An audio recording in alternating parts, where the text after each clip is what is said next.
Salut à tous et bienvenue sur l'Académie. Aujourd'hui, une vidéo sur notre troisième recrue du Mercato. On est avec Riku aujourd'hui pour vous présenter notre futur crack. Ça va Riku ? J'espère, futur crack. Parce que là, la vidéo sur Mbemo, vous l'avez préparée plus d'un mois et demi à l'avance. Ah ouais. Là, rien n'est encore signé. Tout est bien parti pour. Fabrizio a annoncé l'accord entre le joueur, l'équipe, et que les discussions entre les deux équipes étaient encore en cours. Mais C'est je ça. pense que ça devrait bientôt se faire. Donc, Pour donner un on prend pas contexte, trop de risques. on est le 6 août, il est 17h30. On espère un Here We Go aujourd'hui quand même. Oui. Je pense que tout est en place. Donc c'est parti. Les gars, n'oubliez pas avant tout de vous abonner, de commenter, de mettre un petit j'aime, de partager sur les réseaux. Ça aide pour notre référencement et ça nous aide à partager tout ce contenu avec la communauté.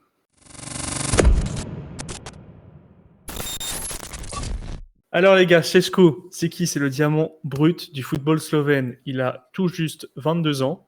Il fait 1m95, donc c'est un beau bébé. Il a énormément de matchs. Bien sûr, j'ai plus le nombre de matchs qu'il a. Oui, il en a plus de 200 déjà. Il a 224 matchs en carrière. Ouais. Donc c'est voire l'attaquant U21 ou U23 qui a le plus d'expérience dans le top 5 européen et qui a le plus de buts aussi. C'est mieux pour un attaquant. Il impressionne du coup par sa vitesse, par sa taille, par sa puissance, par son excentricité dans le jeu, parce que c'est un joueur vraiment atypique vu qu'il est grand, technique. On en voit très peu des joueurs comme lui. Et ça, surtout, on en parlait dans une vidéo avec Mehdi qu'on avait préparé. Watkins ou Šeško qui n'a jamais vu le jour à cause d'un bug OBS. On avait dit bon on la retournera le lendemain, mais au final le lendemain on a appris que l'info est sortie. on avait jeté notre dévolu sur Šeško et du coup on avait parlé de ce truc-là, que c'était très excentrique comme joueur sur le terrain évidemment. Genre quand tu vois les comptes genre TikTok où oui. ils floutent, ils mettent en noir et blanc une action et que tu dois deviner quel joueur a marqué, Šeško, c'est le genre de joueur, tu le reconnais tout de suite. Tu peux que reconnaître, oui. Même on peut dire que c'est un joueur de comp, vu les buts qu'il met. Ah totalement. En espérant que ça devienne un joueur régulier. Il peut te mettre 3 pouces casse dans un match, comme il peut te rater de tapines. 5 tapines. Du coup, pour son parcours, on va la faire très vite parce que je pense que tout le monde le connaît. Il est quand même dans le paysage européen depuis un certain temps. Il passe par tout ce qui est groupe Red Bull. C'est-à-dire, il commence par Salzbourg, il est prêté à Liefering, et ensuite il va à Leipzig. Du coup, il fait tout son parcours en sachant que Vivel, qui est notre directeur du recrutement, le scout depuis ses 16 ans, le suit depuis ses 16 ans. Ouais. Donc ça a quand même, je pense, vachement amélioré déjà la connaissance qu'on a envers lui et peut-être lui l'envie de venir chez nous. Ouais, ça a joué dans l'accord, je pense. J'espère. Sinon, c'est que c'est vraiment une bille, Vivel, si ça n'a pas joué. Ce serait quand même fort que Šeško n'ait pas eu envie de venir un peu plus chez nous que chez Newcastle. C'est ça. Oui, parce que bien sûr, on n'a pas mis le contexte, mais tout le monde est au courant. Il y avait soi-disant une grosse bataille d'enchères entre Newcastle et Manchester. Visiblement, à part les faux ITK, il n'y a pas eu de bataille. Le joueur a choisi Manchester, ça s'est fini là. C'est que on met des guillemets. On a gagné cette bataille. On a gagné la bataille, mais moi, j'ai pas vu vraiment de combat. Oui, c'est vrai. J'ai juste vu un énième refus pour Newcastle, qui est sur une série noire de recrutement. En plus, pour le coup, ils avaient vraiment été très agressifs. Ouais, je sais qu'il y a plusieurs membres de la fanbase qui avaient peur à ce niveau-là parce que ils enchaînaient les grosses offres records. Ils ont surévalué le joueur parce que pour faire une offre à 90 millions, que Leipzig n'attendait pas et s'attendait encore moins à ce que Manchester réponde à l'offre en presque s'alignant. Donc, franchement, on y allait au culot. Après, beaucoup diront, on en viendra après au niveau du prix et notre avis dessus. Mais surprenant comme move, rapide. Ouais. Intéressant. Ça fait vite. Ouais. Pour le joueur que c'est, quand on voit comment Mbemo ça a traîné. Ouais, c'est ça. On va pas parler de Cunha, mais Cunha c'était une clause libératoire, donc c'était Cunha, c'est pas une négociation en soi. C'est ça. Du coup, au niveau de sa entre guillemets, personnalité, façon d'être sur le terrain, on a déjà dit à peu près à quoi il ressemblait. Ouais. C'est un joueur quand même très professionnel, on peut le rappeler. Pour ceux qui ne suivent pas assez le joueur, il avait l'occasion de nous rejoindre quand il était à Salzbourg. Il a fait une interview où il disait qu'il n'était pas forcément prêt, que la marche était trop haute. Donc je pense que ça permet de voir que le joueur a quand même la tête sur les épaules et qu'il sait qu'il y a des étapes à suivre pour ne pas se planter. Donc en espérant que maintenant qu'il ait choisi de franchir le cap, il soit prêt. Parce que Manchester, ça n'a rien à voir avec Leipzig, même si Leipzig est plus souvent en Ligue des Champions que nous. Mais bon, je Mais pense que t'as pas la même pression non il n'y a plus. pas la même pression, c'est ça. Donc c'est la nouvelle étape à lui qui arrive pour lui. Qu'est-ce que tu as d'autre à dire? Bon, on voyait déjà le profil qui était Sesco, mais je sais pas si c'était aujourd'hui ou hier qu'il y a un thread qui est sorti, du coup d'un gars qui s'appelle FC Mossman sur On Twitter. crédite quand même. Voilà, on crédite, hein, parce qu'on va pas lui voler tout le On travail qu'il vole a pas le fait. travail. Où du coup il explique, enfin il fait une analyse du jeu et de l'évolution de Sesco sur les 2 dernières saisons. Parce que c'est vrai que statistiquement, c'est pas le joueur le plus impressionnant qu'on a vu passer en Bundesliga. Pour un attaquant de Bundesliga, même j'ai envie de dire, il n'a pas tant performé que ça. Quand tu compares à des Randall Colomwani ou des Hugo Ekitike qui. Modeste. Anthony Modeste, Serhou Guirassy même. Quand tu compares à ces attaquants-là, il n'a pas survolé la Bundesliga. Même s'il a été très bon et très sérieux, hein, ça, il n'y a pas de souci. C'est ça, en 2 saisons, il met 13 et 14 buts, si je me Ouais, trompe pas. ouais. Après, j'ai vu qu'il surperformait ses XG. Donc il tirait très peu. Pas il surperformait ses XG, mais je veux dire, il tirait très peu, mais son taux de conversion était très bon. Ouais. Et avant, c'était même pas dans le thread ça d'ailleurs, mais quand on avait tourné la vidéo, du coup, Watkins ou Sesco avec Mehdi, j'avais regardé ses temps de jeu sur ces saisons en Bundesliga. Ouais. Et parce que quand au début il est arrivé, je crois que de souvenir, il y avait encore Poulsen qui était à Leipzig, et du coup, Sesco n'a pas eu tout de suite du temps de jeu conséquent. Okay. Si tu prends ces temps de jeu de ces 2 dernières saisons à Leipzig, globalement, il a joué une saison complète. Ok. En vrai. Il a joué une saison pleine. Genre, il arrive à peu près à entre 4000 et 5000 minutes de jeu en tout. Donc en gros, c'est comme s'il avait mis 27 buts en une saison, globalement. Ouais. J'avais pas été voir les blessures. Je vais regarder mais il a pas joué tant que ça, en gros, en tant que titulaire. Bon, il n'a jamais vraiment été blessé. 21-22, c'est problème à la cuisse, fibre musculaire. Il a loupé, allez, 1 mois. Enfin, sur la saison, il a loupé 1 mois et demi, je pense. Ouais. Bon, donc, ça, c'est le truc qui arrive. Hein. Mais après, pour un joueur qui est très grand, très physique, enfin, tu sais, genre, ouais, voilà. les blessures auraient pu arriver beaucoup plus facilement, en espérant que ça surtout continue pour son âge. Ouais. Il était déjà très grand quand on l'a connu à Salzbourg.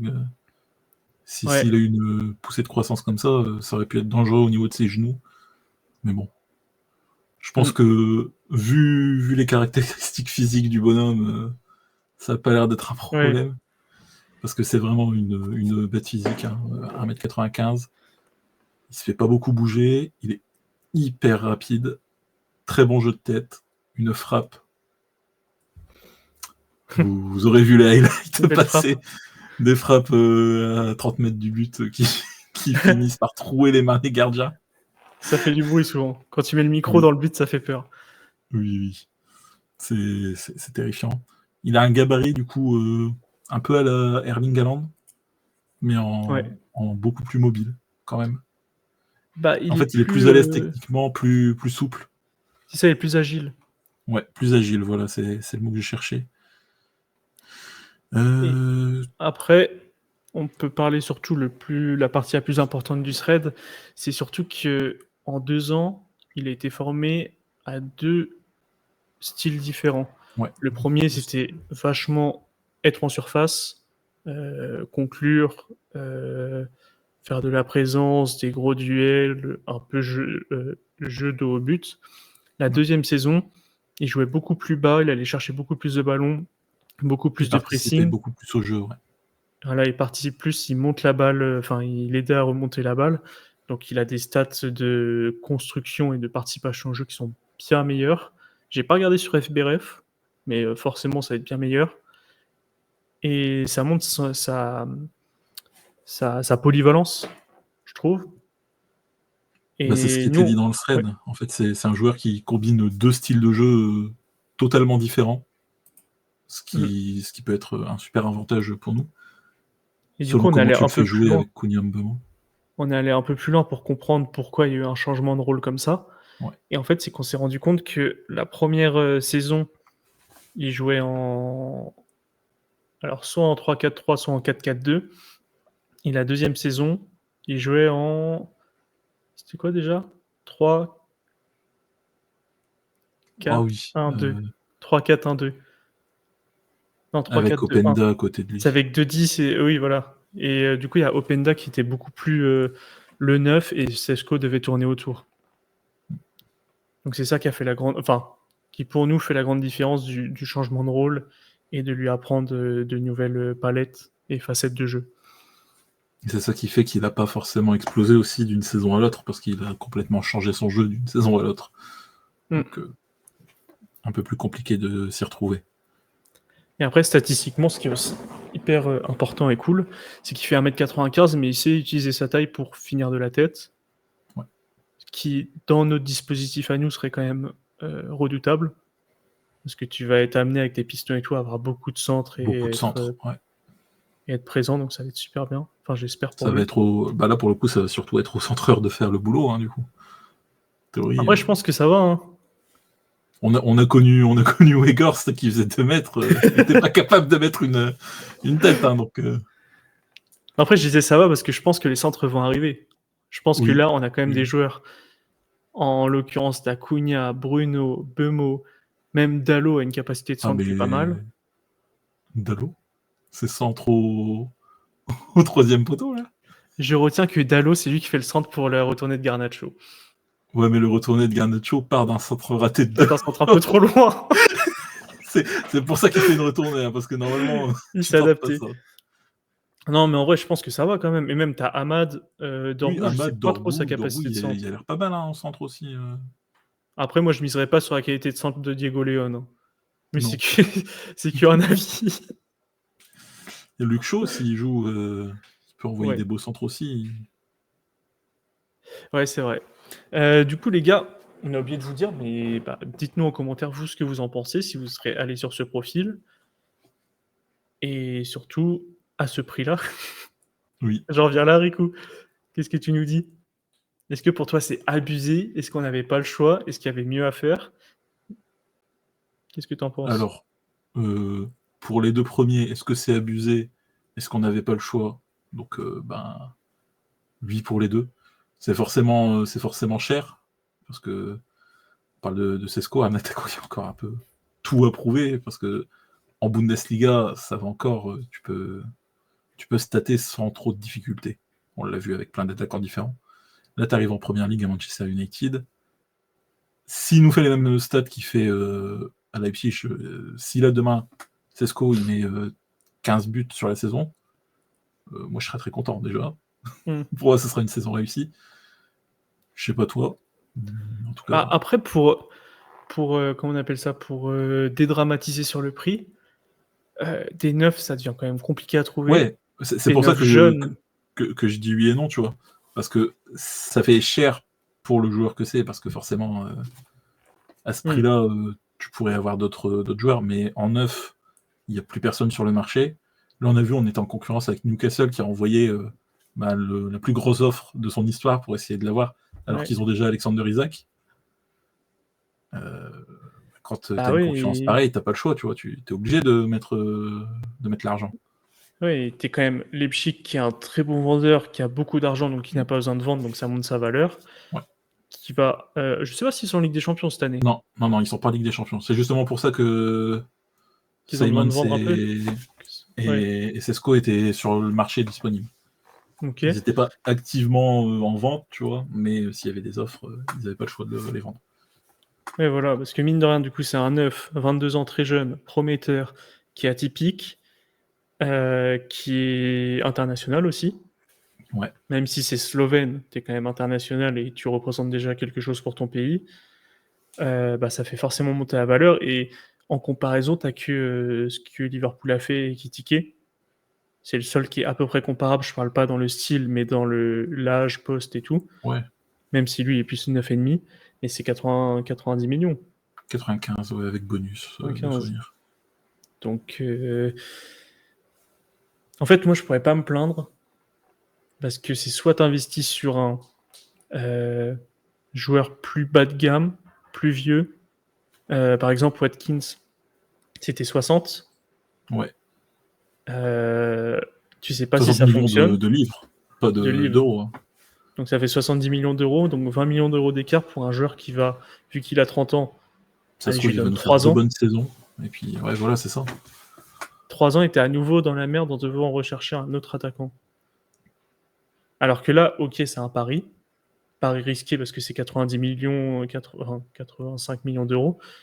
Mais je sais pas si t'as le mieux comme opportunité de marché. Après, Non, s'il est tout seul, par contre, ça me gêne un peu. tout On en seul. revient, enfin, on en revient au même débat que quand on a acheté Højlund 20 ans, on le laissait seul en neuf. Si, est-ce que c'est Ouais. si c'est des rumeurs, Højlund Ah, part, ah, Sesco se retrouvera encore seul, quoi. alors, le truc, c'est que, évidemment, il est encore jeune et tout, mais c'est pas non plus la même expérience que Højlund pour le coup. Højlund, il y Oui. avait vraiment pas beaucoup de minutes en pro. Là, tu le ramènes à 70 millions. Et entre Forcément, guillemets, il est c'est un mieux peu plus entouré compliqué pour aussi. lui. Ouais, Parce et qu'il a il est deux mieux grosses entouré. recrues à côté. Mais, Voilà. mais c'est quand même un gros pari. Et enfin, faire ce genre de pari quand t'es pas dans un club stable, enfin, quand t'es pas un club stable, c'est, enfin, une part de risque qui est énorme. Enfin, je sais pas toi à quel pourcentage enfin, si tu mettais un pourcentage de flop de Sesco, ouais, il y a quand même Ah une bah, chance sur deux, je c'est pense. 50-50, ouais, voilà. Et ça te tournerait même vers le 60 peut-être. Non, peut-être pas. Parce qu'en fait, physiquement, je le trouve tellement impressionnant que je me dis que c'est pas comme Højlund qui. Højlund est impressionnant physiquement, mais se fait bouger trop facilement Ah oui. Et par il a les une tendance défenseurs, à tu vois. donner son cul par les défenseurs, je comprends pas. Mais c'est un C'est autre ça. sujet, ça. Alors Mais que Sesco, j'ai quand même bon espoir, tu vois. ouais. Et j'aime bien les joueurs atypiques comme ça, genre, tu vois, quand même assez forte personnalité et tout. Ils ont un peu un destin à briller. Un destin à, tu sais, genre, écrire sa propre histoire. Et je vois bien Sesco comme ça. Tu sais, genre, tout le monde dit, ah ouais, le club étape, il a pas surperformé, il a pas explosé sa valeur marchande. Mais c'est grave possible qu'il l'explose une fois qu'il est dans le gros club, tu vois. Et que Ouais. quand t'intègres toute la pression, tout ça, bah ça pète d'un coup et il explose aussi, tu vois, genre il est dans sa bulle. Ah, mais ce serait génial. Surtout que là, tu te dis, tu recrutes Sesco, il a 22 ans. Euh, c'est un joueur frisson, on l'a dit au début de la vidéo. C'est le mec qui peut te mettre des buts pousse-casse toutes les semaines. Mm. Dans 5 ans, il y a le nouveau stade. Si tu commences avec un joueur comme ça qui vient te Ah oui, mettre t'es bien. des buts de fou dans ton nouveau stade, c'est beaucoup trop incroyable. Les Et maillots on sache. Sesco, ils vont s'arracher. Hein. Ouais. En plus, c'est stylé, Sechko. Ouais, ouais, ouais. Et il y a un autre truc aussi qu'on a oublié de parler, hyper important, c'est le salaire. Là, actuellement, il a le même salaire que Lyon, à peu près à Ah, 3 il touchera millions. plus. Il va forcément toucher plus, mais il va pas monter à 10 millions. Mais ouais, il va pas exploser le budget, Il tu vois. va aller, il va Ça, être à c'est... quoi, 5-6. Ouais, je pense plus 6 quand même, tu vois, on lui double son salaire, il sera content. Donc t'es 6 à millions, 6, c'est ce donc qu'on payait pour Lindelof, hein, donc oui, c'est pas un poids pour le club. Si ça marche pas, le gars a quand même une valeur marchande et tu peux le sortir parce qu'il a pas un giga salaire. Et à contrario de Watkins qui serait sur son dernier contrat de sa carrière, il aurait demandé un giga salaire à au moins 10, je pense. hmm, sûrement. Je sais pas combien il touche à Aston Villa, mais Je sais pas, mais ça doit être pas mal aussi. voilà. Donc je pense que ça aussi c'est une bonne, enfin c'est une bonne opération financière, sauf si on fait les pegs et on lui donne 10 millions à l'année et là ça part en couille totalement, c'est sûr. Hmm. Mais si tu vas progressivement, tu le mets à 5-6 et selon les performances et tout, tu évolues petit à petit. Et comme ça, quand il arrive à 22 ans, généralement tu as un contrat de 5 ans, donc il arrive à 27 ans. 27 ans, il est censé être à son prime. Si ça fonctionne, hein, tu lui remets un contrat où là il prend un giga salaire et tout va bien, quoi. Ouais. En fait, tu achètes un œuf pour les 10 prochaines années si ça fonctionne bien. Mm. En priant qu'il n'y ait pas de blessure, en priant qu'il soit bon, C'est qu'il ça. performe. Est-ce que toi, tu as des réserves ou tu es plus hype par rapport au style, au système d'Amorim et à l'intégration de Sesco dedans? Alors, je suis totalement hype par l'intégration de Sesco. Je pense que dans le style d'Amorim, on l'a vu, enfin, on l'a expliqué tout à l'heure, il a 2 types de jeux bien différents qu'il peut pratiquer. Dans ces 2 types de jeux, il a réussi à performer quand même. Donc je pense que dans le système d'Amorim, il réussira à trouver sa place. On a un groupe qui s'est bien rajeuni, donc je pense que là-dedans, il peut bien s'entendre avec Ouais. les joueurs, tu vois, il y aura pas de souci. Donc non, franchement, dans l'intégration, j'ai pas de doute là-dessus. C'est un jeune, donc forcément, je suis hype. Mais j'ai quand même Ouais. peur. J'avoue, j'ai quand même peur parce que là, s'il flop, ça risque vraiment de faire mal. Tu vois. Bah, ce qui ferait mal, c'est que tu pètes Oliun, allez, on va dire 80 millions. 2 ans plus tard, tu le dégages. Tu pètes Chesko 85 millions. Tu prends 2 ans à réaliser que ça va pas et tu le dégages. Enfin là, c'est vraiment le cercle infernal si ça Mais, fonctionne mais de pas. toute manière, ça reste un pari. Même si on avait pris Watkins, ça aurait été un pari. Hein. Mm. T'es pas à l'abri qu'il te fasse une bonne saison et qu'après il fasse une Casemiro ou la saison Oui, d'après il c'est mette qu'un ça. un pied devant l'autre, tu vois. Et dans tout ça, tu as le professionnalisme du joueur, tu as la structure du club, comment ça l'intègre et tout. Là, je pense qu'on est quand même beaucoup plus sain cette année. La dernière vidéo, si vous l'avez pas vue, le pouvoir de l'amitié, ça rentre totalement dans ce qu'on dit. Euh, Encore hier, on voit une vidéo sur Diego Leon qui s'est pas mangé avec des baguettes. Tu vois tout Tout le le monde groupe qui est rigole. uni, qui se fout de sa gueule. Je pense pas que l'année dernière, t'es ça. Non, Donc, non, c'était clairement pas ça, je pense. donc c'est sûr que l'intégration des jeunes entre eux, c'est beaucoup plus simple, beaucoup mieux. Donc, faut juste prier pour que ça matche. Prier pour qu'il y ait un Here We Go déjà. Si vous Prier voulez pour voir qu'il n'y ait cette pas de vidéo un jour. blessure quand il sera là. Et je sais pas si tu as d'autres choses à dire sur ce petit bonhomme. Je pense qu'on a fait le tour. Je sais pas combien de temps on est en vidéo. Ouais, globalement, c'est bon, on a fait le tour. Hein. On est à 22 minutes. On est propre, hein. Ouais, franchement, propre de fou. Je pense qu'on a fait un bon tour sur lui, bonne description de ce qu'il propose. Si tu fais du montage, on pourra peut-être rajouter des petits éléments du thread. Ouais, on Hop, pourra je t'ai mis dans essayer. la merde. Je l'ai mis dans la merde, c'est à toi de faire le montage maintenant. Non, mais on verra bien. Après, on n'a pas énormément de stats et ça sert pas forcément parce qu'il s'est adapté à un nouveau style de jeu. Donc, donner de la data pour donner de la data, je sais pas si c'est forcément utile aussi. Bah, si De vous rentrer voulez de dans la chaque data, point. je peux dire qu'il a mis 25 buts avec 15,97 de XG en Pas mal. Bundesliga. Voilà. Ouais. Franchement, c'est beau. Après, j'aimerais bien. C'est vrai que j'ai pas assez travaillé là-dessus. Je suis pas allé sur FBRF. C'est le seul truc Après, en même temps, quand pour tu vois les buts comparer. qu'il met, tu te dis, il devait pas y avoir beaucoup de XG sur la frappe à 30 mètres qui part pleine lucarne. Moi, tu sais, c'est quoi le but qui me choque le plus? C'est quand il contrôle et il fait comment on appelle ça? Ce que faisait toujours Iniesta. Je vois Une sorte totalement d'une ce que 2 tu avec veux ses dire.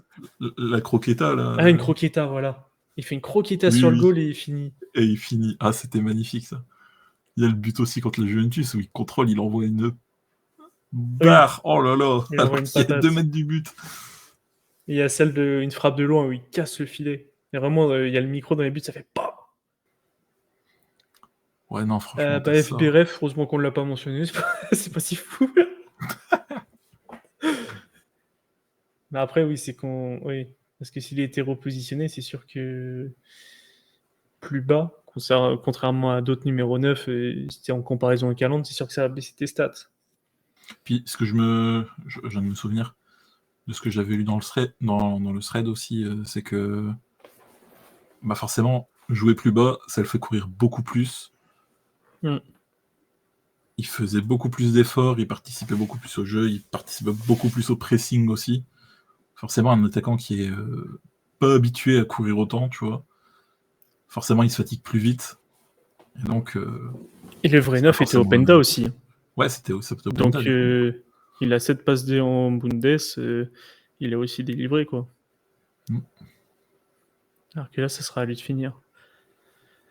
Enfin voilà, J'espère que les gars, ça vous a plu, cette 3e recrue. On espère, mais on espère de tout cœur faire une 4e vidéo et une 5e et une 6e sur les recrues, parce qu'on en a cruellement besoin.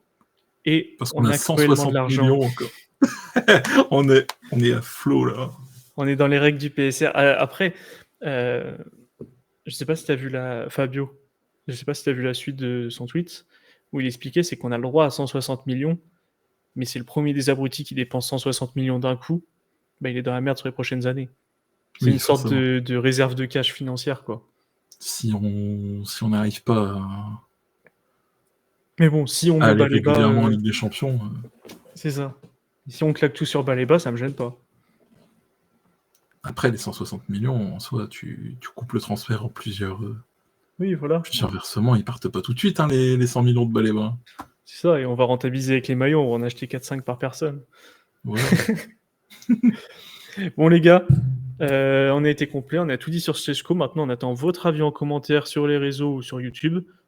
On se fera un plaisir de vous lire. Et on vous attend pour une prochaine vidéo, peut-être le live du match contre la Fiorentina, prochaine fois qu'on se revoit.